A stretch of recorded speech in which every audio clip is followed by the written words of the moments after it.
கர்நாடக முதல்வர்கள் ஆகஸ்ட் 3 சந்திப்பு நிகழ்த்தவிருப்பதாக தகவல். இரு மாநில முதல்வர்களும் பேச்சுவார்த்தை நடத்த வாய்ப்பிருப்பதாக கூறப்படுகிறது.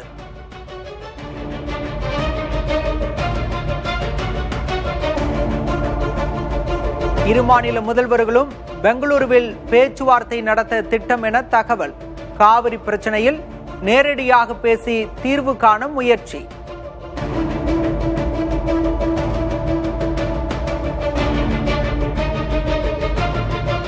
டி.கே. சிவகுமாரை சந்திக்க நேரம் கேட்டு விஜய் கடிதம் எழுதியிருப்பதாக தகவல்.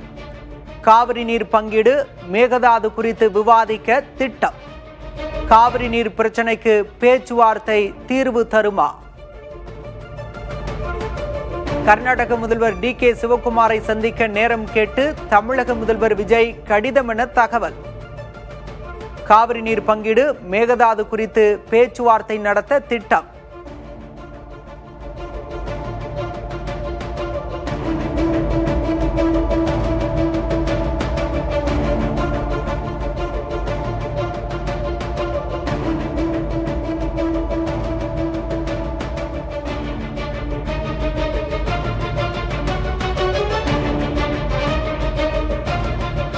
கர்நாடக முதல்வர் டி.கே. சிவகுமாரை சந்திக்க நேரம் கேட்டு தமிழக முதல்வர் விஜய் கடிதம் என தகவல். காவிரி நீர் பங்கீடு, மேகதாது குறித்து விவாதிக்க திட்டம். காவிரி நீர் பிரச்சனைக்கு பேச்சுவார்த்தை தீர்வு தருமா?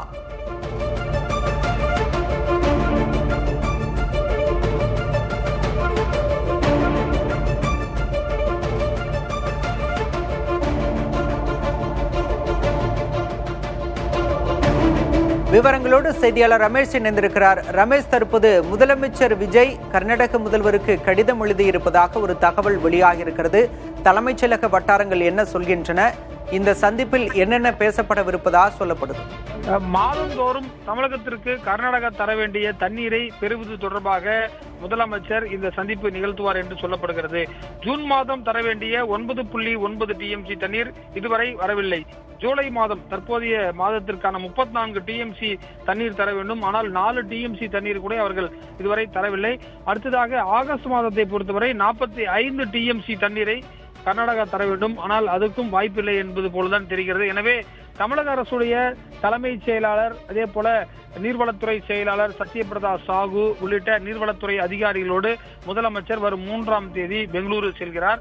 நீர்வளத்துறையை சேர்ந்த முக்கியமான நிபுணர்களும் வருகிறார்கள். அதே போல அங்கிருக்கக்கூடிய நீர்வளத்துறை அதிகாரிகளும் இந்த ஆலோசனை கூட்டத்தில் பங்கேற்க இருக்கிறார்கள். இது தொடர்பாக அதிகாரப்பூர்வ அறிவிப்பு ஓரிரு நாட்களில் வரும் என்று எதிர்பார்க்கப்படுகிறது. முதன்முறையாக கடந்த 30-40 ஆண்டுகளுக்கு பிறகு இரு மாநில முதலமைச்சர்கள் பேச்சுவார்த்தை அடிப்படையில் தண்ணீர் தொடர்பாக பேச இருக்கிறார்கள். ஏற்கனவே 1978-79 காலகட்டத்தில் எம்ஜிஆர் அப்போதைய கர்நாடக முதலமைச்சருடன் இதுபோன்று ஒரு பேச்சுவார்த்தை நடத்தி தண்ணீரை பெற்று வந்ததாக சொல்லப்படுகிறது. அதற்கு பிறகு முன்னாள் முதலமைச்சர் கலைஞர் கருணாநிதி 2006-11 காலத்தில் இரு மாநிலத்திலேயே நல்ல நட்புறவு பேண வேண்டும் என்பதற்காக கர்நாடக கவிஞர் ஒருவருடைய சிலையை ஐநாவரத்தில் முதலமைச்சர் அப்போதைய கர்நாடக முதலமைச்சர் எடியூரப்பாவை வைத்து திறந்தார். சர்வஞர் என்று ஒரு கவிஞருக்கு சிலை வைக்கப்பட்டது. அதே போல திருவள்ளூருக்கான சிலை பெங்களூரு மாநகரத்தில் வைக்கப்பட்டது. இரண்டு மாநிலத்திலும் ஒரு நட்புறவு பேணப்பட்டது.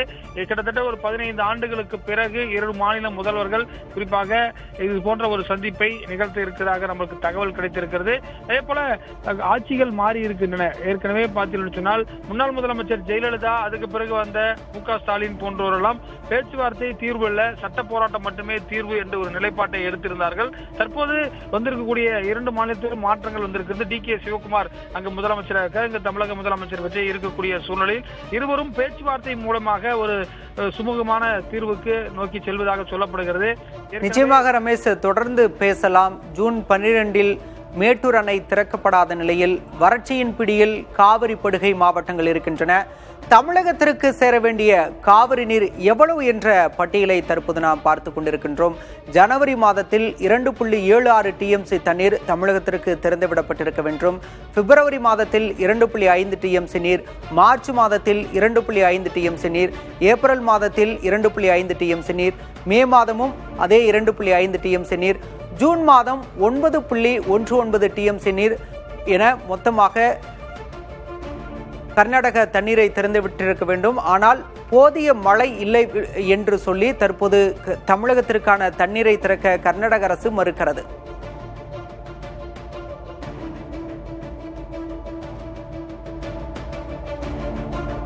இது பற்றி பேசுவதற்காக நம்மோடு மூத்த பத்திரிகையாளர் திரு தராசு ஷியாம் இணைந்திருக்கிறார். திரு தராசு ஷியாம், தற்போது காவிரியில் தண்ணீர் தர கர்நாடக அரசு மறுக்கிறது. பேச்சுவார்த்தை நடத்த ஒரு திட்டம் வகுக்கப்பட்டிருக்கிறதா ஒரு தகவல் வெளியாகி இருக்கிறது. இதற்கு முன்பாக வரலாற்றில் முதலமைச்சர்கள் அங்கு சென்று பேச்சுவார்த்தை நடத்தி இருக்கின்றனரா? இந்த பேச்சுவார்த்தை ஒருவேளை நடைபெற்றால் நிரந்தர தீர்வு கிடைக்க வாய்ப்பு இருக்கா? பேச்சுவார்த்தை என்று எனக்கு நினைவு தெரிந்து நான் பத்திரிகையாளனான பிறகு அன்றைய கர்நாடக முதலமைச்சர் குண்டுராவ் அவர்களை தமிழ்நாடு முதலமைச்சர் எம்ஜிஆர் அவர்கள் சென்று சந்தித்து, காலையில் சென்றார், உணவு சந்தித்து கையோடு கொஞ்சம் சிறிது நீர் விடுவதற்கான ஒரு உத்தரவு பெற்று வந்தார். ஒரு தற்காலிக தீர்வாக அது அமைந்தது. அதற்கு பிறகு நல்ல மழை பெய்தது. அது வரலாறு திசை திரும்பிவிட்டது. இதுல உண்மையிலேயே நாம் பார்க்க வேண்டியது என்னவென்றால், பஞ்ச பகிர்வு, டிஸ்ட்ரஸ் ஷேரிங். நல்ல மழை பெய்தால் வேறு வழியே கிடையாது, நீங்க திறந்து விட்டு தான் ஆக வேண்டும். பஞ்ச பகிர்வு தான் முக்கியம். உச்சநீதிமன்றத்தின் ஆணையம் அதுதான். லோயர் ரைட் பீரியட்டுக்கு அதுல முன்னுரிமை, அதாவது பாசனத்துல இருக்கிற விவசாயிகளுக்கு. இது நம்ம ஊர் சாதாரண ஏரி குளம் பாசனத்திலே இதை நீங்க பார்க்கலாம். நம்ம கடைசி கடமடைக்கு தான் முதல்ல தண்ணி பாய்ச்சுவோம். அப்படி அந்த பஞ்ச பகிர்வுக்கு கர்நாடகம் எப்போதுமே ஒத்து வருவது இல்லை. இதுதான் இதுல இருக்கிற சிக்கல். அதாவது நல்ல மழை பெய்து அவர்கள் அணைகள் எல்லாம் முழுமையாக நிரம்பு வரைக்கும் அவர்கள் காத்திருப்பார்கள். மழை பொழிவு குறைந்தால் தண்ணீர் திறந்து விட மாட்டார்கள். என்ன பேச்சுவார்த்தை நடத்தினாலும் அதுல பயன் இல்லை. அப்படித்தான் இன்றைய தேதி வரைக்கும், அதாவது 1974க்கு பிறகான நிலைமை இன்று வரைக்கும் அதுதான். ஜெயலலிதா அவர்கள் ஒரு அதிரடியான முடிவு எடுத்தது. அந்த காலகட்டத்தில் நமக்கு 205 TMC இடைக்கால உத்தரவு. கர்நாடகம் இதே மாதிரியான ஒரு மழை குறைவான காலகட்டம், கர்நாடகம் திறக்கவில்லை. அதற்கு பிறகு ஜெயலலிதா அவர்கள் ஒரு உண்ணாவிரதம் இருந்தார்கள். கிட்டத்தட்ட ஒரு 2 நாளுக்கு மேல் நீடித்த ஒரு உண்ணாவிரதம். அது தேசிய அளவில் ஒரு பெரிய அழுத்தத்தை கொடுத்தது. அன்றைக்கு ஆளுநர் சென்னாரெட்டி அவர்கள், பாசனத்துறை அமைச்சர் சுக்லா அவர்கள், நாங்கள் எல்லாம் பத்திரிகையாளர்கள் பெரிதாக ஒரு அந்த ஈவெண்ட் கவர் பண்ண ஈவெண்ட். அதற்கு பிறகு கொஞ்சம் தண்ணீரை கர்நாடகம் திறந்து விட்டது. முழுமையான நீர் திறப்பு என்று சொல்ல முடியாது, இருந்தாலும் அழுத்தத்திற்கு பணிந்தது. அப்படியான ஒரு முடிவை எடுப்பதுதான் திரு விஜய் அவர்களுக்கு, இன்றைய அவர்களுக்கு நல்லது என்பது என் கருத்து. காரணம் என்னவென்றால், இந்த உண்ணாவிரதம் என்பது எப்போதுமே தேசத்தின் கவனத்தை கவரும். நேஷனல் மீடியா அட்டென்ஷன் நமக்கு கிடைக்கும். அதுபோக கர்நாடகம் செய்கிற அல்லது அவர்களது அநீதி மக்களுக்கு புரியும். அதுபோக காவிரி நீர் அந்த படுகை சம்பந்தப்பட்ட எல்லா விஷயங்களும் இன்றைக்கு பெரிய வறட்சியின் பிடியில் இருக்கின்றன. எங்க கிராமங்களை எடுத்துக்கிட்டீங்கன்னா 200 அடிக்கு கீழே போர் போயிடுச்சு. 60 அடியில கிடைச்சிட்டு இருந்த தண்ணி. கரண்ட் ஏற்கனவே ப்ராப்ளங்க. ஷிப்ட் கரண்ட் கொண்டு வந்தாங்க, அது முறைப்படுத்தப்படவில்லை. 1 ஏக்கர் பாயணும். 1 ஏக்கருங்கிறது அங்க 3 மா கணக்கு. 1 மா பாயணும்னா இவ்வளவு நேரம் மோட்டர் ஓடணும் ஒரு கணக்கு இருக்கு. அவ்வளவு நேரம் கரண்ட் வர்றது இல்ல. அது 200 அடிக்கு நம்ம உறிஞ்சி எடுத்தாலும். அப்படியான நிலைமையில கொஞ்சமாவது தண்ணீர் வரல அப்படின்னா காவிரி படுகையை வறட்சியின் பிடியிலிருந்து காப்பாற்றவே முடியாது. அதாவது குறுவை இனிமேல் சாத்தியம் இல்லை. இனிமேல் புதிதாக நம்ம பயிரெல்லாம் போட முடியாது. ஆனா காவிரியில தண்ணி நமக்கு கீழே அண்டர் கிரவுண்ட் வாட்டர் டேபிள் கொஞ்சம் உயர்ந்தாலே அது நமக்கு ரொம்ப ஹெல்ப்ஃபுல்லா இருக்கும். அது குறைந்தபட்சம் ஒரு சிறிதளவு நீராக உடனடியாக திறக்க வேண்டிய கட்டாயம் இருக்கு. அது கூட வர்ற வழியில கொஞ்சம் பூமி உறிஞ்சிரும். எல்லாத்தையும் தாண்டி நமக்கு இந்த மாதத்துக்கான அளவாவது அவர்கள் திறந்து விட வேண்டும். இதுல நம்ம ஆணையம் சுத்தமா பயனே கிடையாது. நர்மதா ரிவர் வேலி ப்ராஜெக்ட் அந்த ஆணையம் மட்டும்தாங்க இந்தியாவில் நதிநீர் பங்கீடை சுமூகமாக தீர்த்தது. காரணம் என்னன்னா, அணைகளை திறப்பதற்கான அதிகாரம் அவர்கள்ட்ட இருந்தது. இப்ப அணைகளை திறப்பதற்கான அதிகாரம் அந்த மாநிலத்துல இருக்குது. அவங்க திறந்து விட மாட்டாங்க. இதுதான் உண்மையான நிலவரம். எனவே மீண்டும் மீண்டும் பேச்சுவார்த்தை நடத்தி பயன் இல்லை என்பதுதான் என் கருத்து. தேசிய அளவில் இந்த பிரச்சனையை கொண்டு போகணும்னா முதலமைச்சர் அவர்கள் ஒரு உண்ணாவிரதம் மாதிரியான அதிரடியான நடவடிக்கை எடுக்க வேண்டும் என்பதுதான் ஒரு காவிரி படுகைக்காரனாக மூத்த வேளாண்மை பட்டதாரியாக எனது கருத்து. திரு தராசு ஷியாம், இந்த பேச்சுவார்த்தை மூலம் தண்ணீர் வருமா வராதா அப்படிங்கறத தாண்டி இந்த பிரச்சனையோட விவகாரம் இன்னொரு புள்ளியை தொடுது. மேகதாது அணை அப்படிங்கிற ஒரு புள்ளியை தொடுறப்ப மேகதாது அணை விவகாரத்துல என்ன ஸ்டாண்ட் எடுக்கணும் தமிழ்நாடு அரசு? மேகதாது அணை விவகாரத்துல நம்ம மேகதாது அணை கட்ட அனுமதிக்கவே கூடாது. என்ன காரணம்னா, முழுக்க நமக்கு தண்ணியே வராம போயிடும். கம்ப்ளீட்டா காவிரியில என்ன தண்ணி வருதோ அது எல்லாத்தையுமே அது தடுத்து நிறுத்திடும். ஏனென்றால் கிட்டத்தட்ட மேட்டூர் அணையின் கொள்ளளவுல ஒரு 3/4 கொள்ளளவுக்கு அந்த திட்டம் பிளான் செய்யப்படுகிறது. அது பெங்களூர் குடிநீர் தேவைக்குன்னு சொல்றதே ஒரு பெரிய ஏமாற்று வேலை என்பதுதான் என் கருத்து. இது போக இந்த பேச்சுவார்த்தையில ஏற்கனவே விவசாயிகள் சங்கம் நாங்க எல்லாமே போய் பேச்சுவார்த்தை நடத்திருக்கோம். எங்க சங்கங்களே 3 வாட்டி அதுல பங்கெடுத்திருக்கு. அதுல பயன் விளையிறதே இல்லைங்கிறதா இதோட சிக்கல். மேகதாது அது தனியாக நம்ம கையாள வேண்டிய பிரச்சனை. இப்ப அதுக்குள்ள நம்ம போகவே கூடாது. நம்மை பொறுத்தவரையில் நம்ம சட்டமன்றம் என்ன தீர்மானம் நிறைவேற்றி இருக்கிறோம் அதுதான் நமது வந்து இறுதியான முடிவு. இப்போதைக்கு நமக்கு என்ன தேவைன்னா, நமக்கு நடப்பு மாதங்கள்ல ரிலீஸ் பண்ண வேண்டிய காவிரி வாட்டர்ல பஞ்சப்பயிர்வாக ஏதாவது கொடுக்கணும், அல்லது வந்து ஒரு 2/3 கொடுக்கணும், 1/3 கொடுக்கணும், அப்படியான ஒரு நிலைப்பாடு எடுப்பதுதான் நமக்கு சரியான உதவியாக இருக்கும். உச்சநீதிமன்றத்துக்கு போய் ஆணை பெற்று வந்தாலுமே கர்நாடகா அதை நிறைவேற்ற மறுக்கிறது என்பதுதான் உண்மை. அதுபோக காங்கிரசுக்கு எப்போது நம்ம மந்திரி சபையில இடம் கொடுத்திருக்கோமோ அப்போதே வந்து காவிரி நீரை பெற்றுத்தர வேண்டிய கடமையும் காங்கிரஸ் கட்சிக்கு வந்துருது. அப்படியான ஒரு கடமையை அவர்கள் நிறைவேற்றின மாதிரியும் இதுல தெரியவில்லை. எனவே ஏதாவது ஒரு வகையில தமிழக முதல்வர் விஜய் அவர்கள் பெரிய அழுத்தம் கொடுக்கக்கூடிய அளவுக்கான ஒரு அதிரடி நடவடிக்கை எடுக்க வேண்டும் என்பதுதான் எனது பார்வை.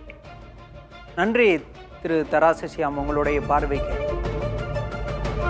காவிரி பிரச்சனை தொடர்பாக முதலமைச்சர் விஜய் கர்நாடக முதல்வரை சந்தித்து பேச திட்டமிட்டிருப்பதாக தகவல் வெளியாகி இருக்கிறது. இது தொடர்பாக வேளாண் துறை அமைச்சர் வினோத் அளித்த தகவல்களை தற்போது பார்க்கலாம்.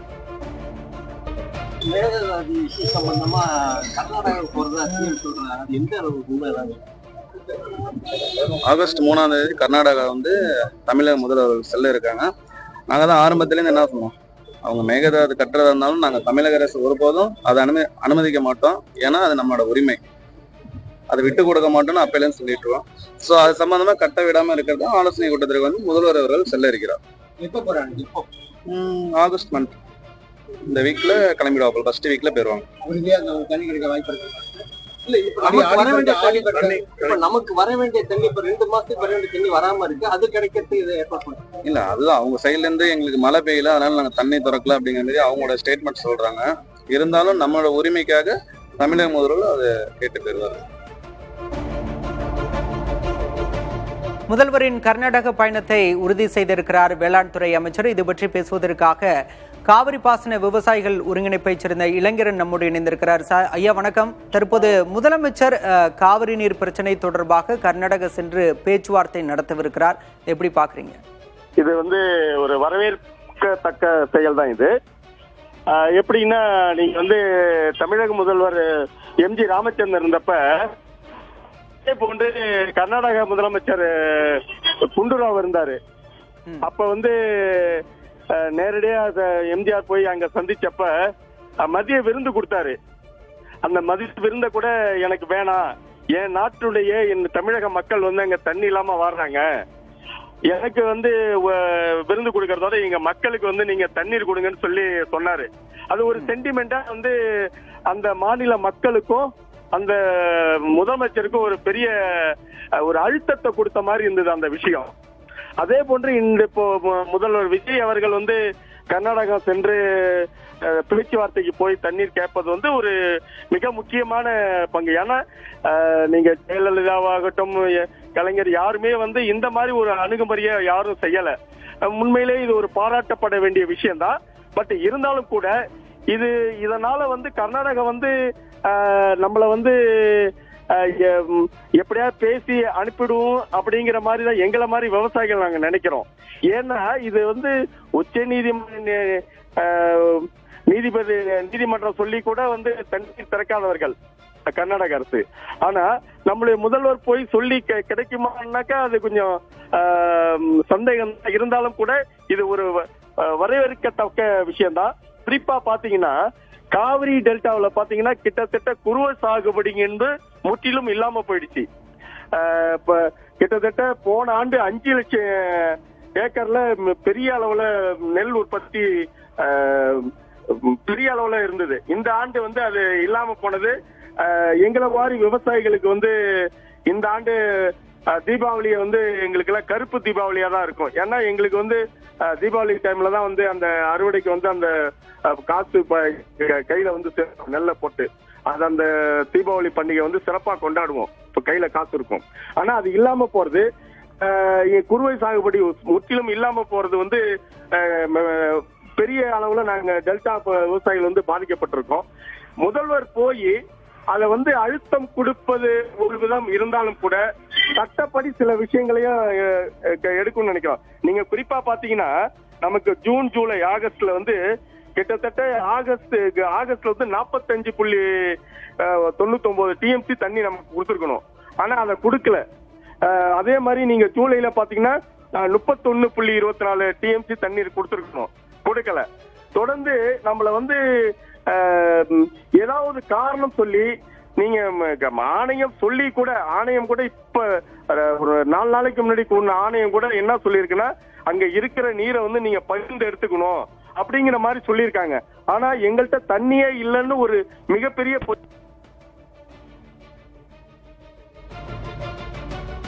கர்நாடக அரசு காவிரி நீரை திறந்து விடுவதற்கான உரிய நடவடிக்கையை பேச்சுவார்த்தையின் மூலம் எடுக்க வேண்டும். இந்த பேச்சுவார்த்தை வரவேற்கத்தக்கது என்று குறிப்பிட்டிருக்கீங்க இளங்கரன். இணைப்பில் வந்து உங்களுடைய கருத்துக்களை பகிர்ந்து கொண்டமைக்கு நன்றி.